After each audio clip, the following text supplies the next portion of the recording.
नाज़रीन नवां खे अहम ख़बर ॾींदा हलूं त हुकूमत ब्राडशीट कमीशन जी रिपोर्ट ते बहस लाइ तहरीक सेनेट में पेश करे छॾी आहे।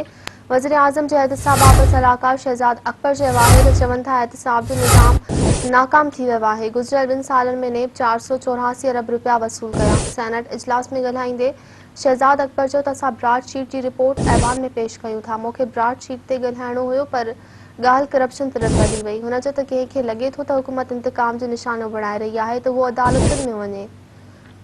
हुन चयो त यूसुफ रज़ा गिलानी जी नाअहली तौहीन अदालत करण ते थी हुई। इहा हक़ीक़त आहे। चई त अदालतुनि खे ख़त न लिखण जो नुक़सान $72 मिलियन हुयो। इहो नुक़सान करण ते यूसुफ रज़ा गिलानी नाअहल थियो।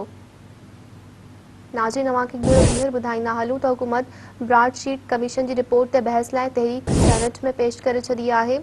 वज़ीर आज़म जे एहतसाब बाबति सलाहकार शहज़ाद अकबर चयो आहे त चवनि था एहतसाब जो निज़ाम नाकाम थी वियो आहे। गुज़िरियल 2 सालनि में नेब 484 अरब रुपया वसूल कया।